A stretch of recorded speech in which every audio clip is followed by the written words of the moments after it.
Guy that followed the policy, right? When I requested my RA back in July, 546, if I'm not mistaken, off the top of my head, I was entitled to, administrative pay if they weren't going to process the paperwork.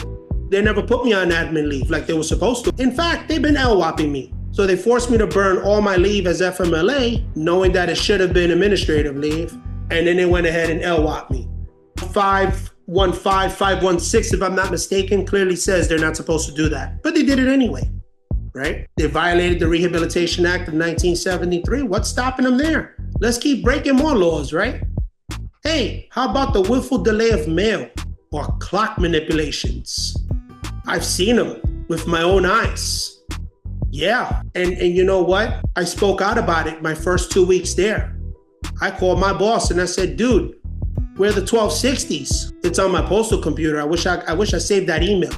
I assumed that a man from the military would have integrity. What do I know? My dad was only in the armed forces. I don't know anything, right?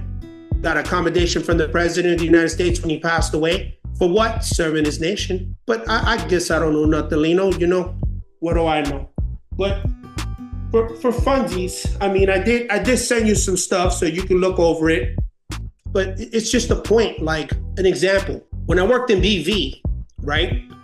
My boss was, at the time, I was just a supervisor. This is the first position I got when I moved to Miami.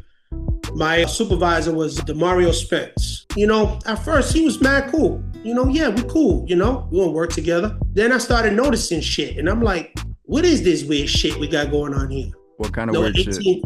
Yeah, no 1838s, no 3999s, no 1260s, carriers coming and going, carriers getting punched in, and I notice I don't see them for the rest of the shift. Or even better, how about this? The clerks come in at random hours and someone goes in and changes the damn clock ring to show that they were working all day when they wasn't there all day. I brought all of this to my boss's attention, dude. And your boss is Darren Johnson? Yeah, still is. The area manager of the South, right? Miami West. Miami West. Yeah, Miami West. Yeah, I mean, things got progressively worse. Dude, have you been over to the finance unit? No. Dude, it's a shit show. Let me tell you something. The clerks, they're overworked, they're tired, and they call out sick, and there's nobody there to run the station. That's an act of Congress to close the post office down. But this man is inadequately staffing our postal facilities and our buildings. And who's the guy you think they're calling to go over there and fix this shit? With what people? Don't even get me started with